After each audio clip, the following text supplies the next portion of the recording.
7:41 de la mañana, ya a esta hora sí vamos a iniciar nuestra conversación con el diputado de la bancada del Gran Polo Patriótico ante la Asamblea Nacional, Henkerbe Tovar. Bienvenido a Primera Página. Buenos días.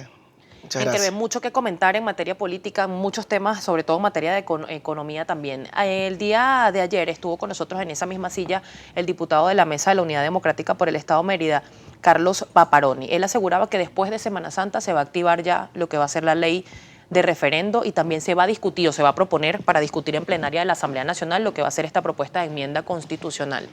¿Está preparado el Gran Polo Patriótico, está preparado el presidente Nicolás Maduro para un proceso de referéndum revocatorio, políticamente hablando?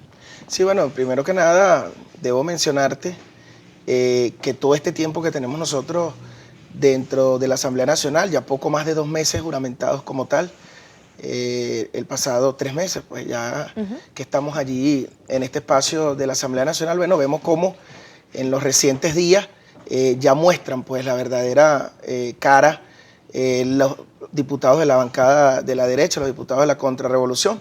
Vemos cómo presentan pues ahora una ley de referéndum que busca pues llegar al final de los objetivos que ellos estaban planteando y que nada tiene que ver con la oferta electoral que ellos ofrecieron para el momento del proceso de las elecciones el pasado 6 de diciembre. Hoy, por supuesto, la coyuntura nos llama a nosotros a revisar muchas cosas. Hemos visto cómo desde los espacios de la Asamblea Nacional no se ha profundizado en temas tan fundamentales como es el tema de levantar la economía de nuestra patria venezolana, que hoy pasa por unos embates bien difíciles. Y vemos cómo la Asamblea Nacional pues se pone de espaldas a este escenario tan real que tiene nuestro país y presenta pues cuáles son sus objetivos finales, que en definitiva es salir del presidente Nicolás Maduro, que además fue electo constitucionalmente por nuestro pueblo Venezuela, ¿no? Nosotros hemos estado todo este tiempo, sentimos, lo hemos dicho en varios espacios, sentimos que hemos estado allí dando una batalla, pero que a fin de cuentas las propuestas que se han aprobado dentro del espacio de la Asamblea Nacional no corresponden a lo que realmente necesita el país en este momento, que necesita pues que un gobierno eche adelante pues lo que tiene que ver el tema de la economía y que el presidente Nicolás Maduro así lo ha presentado. Vemos como una Asamblea Nacional que se niega a aprobar la extensión, primero el decreto y luego la extensión del decreto de la emergencia económica, que es un problema que está latente y que tenemos hoy todos los venezolanos y que todos lo reconocemos. Se niega pues a aprobarlo, pero entonces busca otras alternativas porque en definitiva la propuesta final de ellos es salir del presidente constitucional Nicolás Maduro. Claro, pero ellos aseguran que el decreto de emergencia económica se niega porque no es un documento necesario. Ellos aseguran que el presidente de la República tiene pues la facultad de tomar decisiones en materia económica sin necesidad de un decreto. Incluso califican este decreto como una habilitante disfrazada.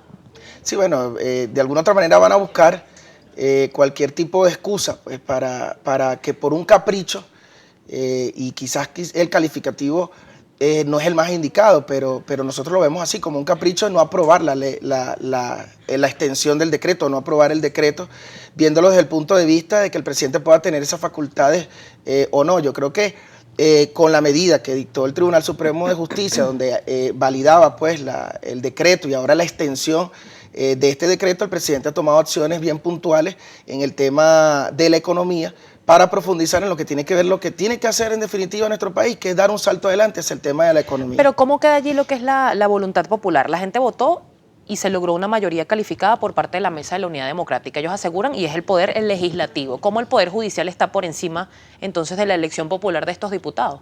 No, lo que pasa es que el Poder Judicial es un poder del Estado. Es un poder del Estado.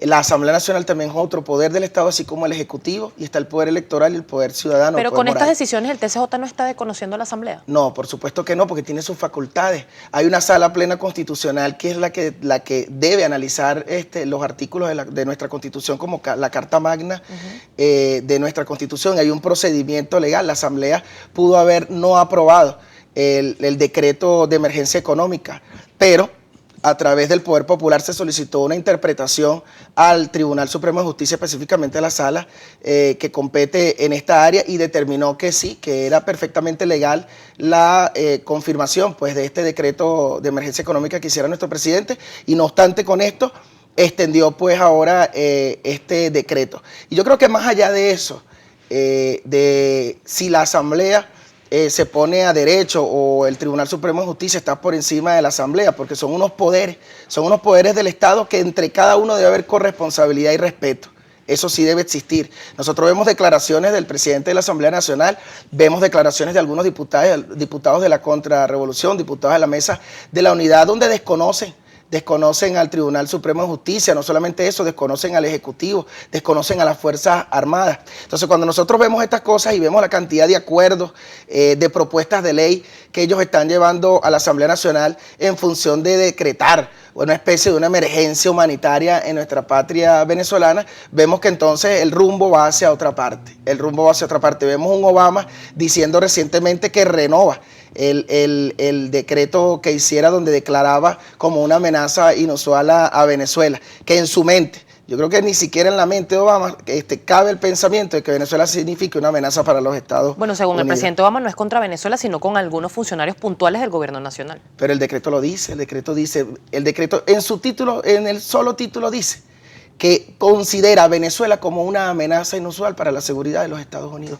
Está escrito, no lo estamos inventando nosotros, no es porque nosotros queramos verle la otra vuelta o la otra cara a la moneda, sino que está escrito allí. Bueno, que el presidente Obama, nosotros hemos hecho cantidades de movilizaciones y aquí en este país se recogieron más de 11 millones de firmas, de chavistas y no chavistas, que dijeron que estaban en contra del decreto de Obama. ¿Por qué la Asamblea Nacional se pone de espaldas a este decreto? Nosotros pedimos la discusión en el seno de la Asamblea Nacional de la Cámara, pedimos la discusión pues de este decreto para lanzar un acuerdo en contra pues de la renovación que hiciera Obama de este decreto, y se negó la Asamblea Nacional. De espaldas al país es lo que hemos estado haciendo. Ahora bien, proponer por parte de la Mesa de la Unidad Democrática implementar lo que son los mecanismos constitucionales, enmienda, referéndum revocatorio, incluso solicitar la renuncia del presidente de la República, puede ser considerado o es considerado por el Gran Polo Patriótico como un intento de golpe de Estado. Sí, nosotros... Pese a que esos mecanismos están en la Constitución. Están en la Constitución, que además es bolivariana.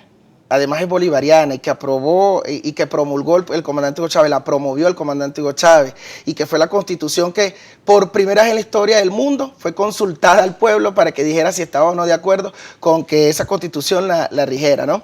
Y allí está contemplado, en nuestra Constitución están los mecanismos que ellos quisieran aplicar siempre y cuando estén en el marco, por supuesto, de esta Constitución. Nosotros, por supuesto, creemos fielmente en el presidente Nicolás Maduro y que el pueblo lo escogió para que culmine, para que tenga pues todo su mandato presidencial, y creo que una vez más se presenta esta Asamblea Nacional de espaldas al país, cuando la verdadera situación que en este momento requiere la atención definitiva de todos y todas los venezolanos es solventar el tema de la situación económica. Y con esta situación de la crisis económica, la crisis de desabastecimiento, de escasez, incluso la crisis política, porque se ha discutido o se ha denunciado por parte incluso del presidente del Parlamento venezolano, Henry Ramos Ayub, que se estaría discutiendo al interno del PSUV una posible solicitud de renuncia del presidente.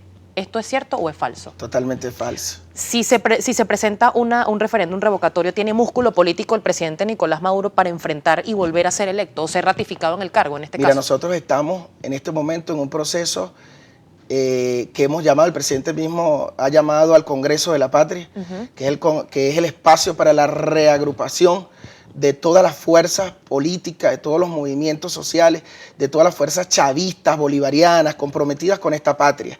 Y en función de este gran Congreso de la Patria, el presidente ha llamado al renacimiento del bolivarianismo y del chavismo. Nosotros tenemos un músculo muy fuerte, lo hemos demostrado durante muchísimos años, pese a las circunstancias del pasado 6 de diciembre, que nosotros sí lo decimos con toda responsabilidad, circunstancias del pasado 6 de diciembre. Bueno, cometimos muchos errores, como lo ha cometido todos los gobiernos, no solamente de Venezuela, sino los gobiernos del mundo. Dificultades, una de las grandes dificultades es el tema de la crisis económica, la situación económica que nos llevó, bueno, al desespero de nuestra gente, de nuestra propia militancia, quizás muchas veces acciones nuestras, pero también, bien cierto, toda la guerra mediática que se ha implementado durante más de 17 años a la Revolución Bolivariana. Lo hicieron con el comandante Hugo Chávez, lo están haciendo con el presidente Nicolás Maduro y lo seguirán haciendo. Lo seguirán haciendo porque se enfrentan claramente dos modelos. Un modelo que por supuesto defiende los intereses del capital y un modelo que defiende a la sociedad venezolana. Ese pueblo que está allá afuera, que de alguna otra manera el 6 de diciembre dejó de votar, porque una gran población dejó de votar. Otro salió confundido y votó en contra del gobierno bolivariano, votó en contra de los diputados candidatos de cada uno de los circuitos, pero otro muy considerado grupo de compañeros y compañeras, bueno, apoyó la revolución bolivariana. Esos compañeros están allí presentes, activos. Nosotros nos hemos encontrado en la calle porque hemos estado en este proceso del renacimiento, gestando el renacimiento, y nos hemos encontrado en la calle, en los sectores populares que no hemos dejado de visitar, pero visitando aquellos donde no habíamos podido llegar, y nos encontramos pues con la gente que de alguna otra forma tiene molestias por diferentes dificultades, pero sobre todas las cosas tiene la esperanza puesta en que nosotros podamos solventar como venezolanos y venezolanas los diferentes problemas del país, pero todos se niegan, por supuesto, a una injerencia extranjera. Hablando de la ley de producción nacional, fue revisada por el Gran Polo Patriótico y se asegura que se van a privatizar empresas. Sin embargo, por parte de Fede Cámaras y de otros grupos de empresarios se asegura que no, que es una ley que busca, en el caso, por poner un ejemplo, de las empresas que han sido expropiadas. Son más de 1.200 empresas. Según el diputado Julio Borges, jefe de la fracción parlamentaria de la Mesa de la Unidad Democrática, unas 600 estarían inactivas o improductivas, por llamarlo de alguna manera. Ellos aseguran que no se van a privatizar y que aquellas empresas que están productivas no se van a tocar. ¿Cuál es la verdad, según el Gran Polo Patriótico, de la ley de producción nacional? ¿Por qué no se le da quizás el beneficio de la duda de que pueda funcionar? Bueno, yo te voy a decir la verdad, leyéndote la propuesta de ley que ellos están presentando, que por cierto ya la aprobaron en primera discusión. Primero, con respecto a ese punto que tú estás hablando, nos habla el capítulo 3. Si lo vamos a mostrar, lo muestra por aquella cámara, por favor. De esta ley, ¿verdad? El capítulo 3, que habla de la activación de las empresas y las demás unidades productivas del Estado. Un título bien bonito, por cierto, ¿no? De la activación. Habla de la creación de una comisión especial para la activación y fortalecimiento de la producción nacional. Esto, por supuesto, usurpando responsabilidades del Ejecutivo. Cuando hablan allí de crear una comisión especial, que figúrate las competencias que tiene esta comisión especial. En el artículo 19, que lo dice la ley, yo simplemente voy a servir en este momento como interlocutor, voy a leerlo. Dice, en caso de que la comisión determine, esa comisión especial, que es usurpadora de las funciones del Estado, del Ejecutivo, determine que alguna empresa, tierras de producción agrícola, bienes, infraestructuras, activos industriales, plantas de producción o cualquier otro bien activo, unidad productiva de los que hayan sido evaluados conforme al artículo 17 de esta ley, se encuentre total o parcialmente inactiva o decrecido a niveles de producción respecto a aquellos con los cuales contaba con 12 meses, te habla que prepare el informe correspondiente, la adopción de la siguiente medida para la pronta reactivación de la producción nacional, el otorgamiento a un tercero del derecho a gestionar la empresa. Un tercero, ¿quién es un tercero? Un empresario privado. Tierra de producción agrícola, bienes, infraestructuras, activos industriales, planta de producción o cualquier otro bien activo o unidad productiva de que se trate.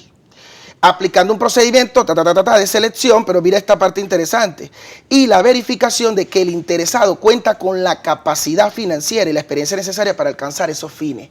¿Quién es ese que cuenta con esa capacidad financiera y experiencia necesaria para alcanzar esos fines?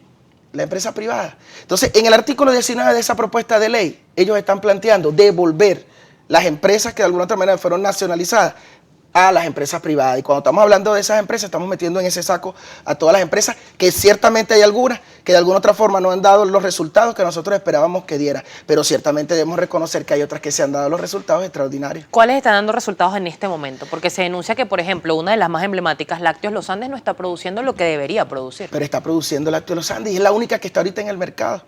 La única que está ahorita en el mercado, la que tiene la mayor capacidad de producción en este momento en el mercado, es Lácteos Los Andes, que justamente está asumida por el Estado. Preguntémonos, ¿dónde están las empresas?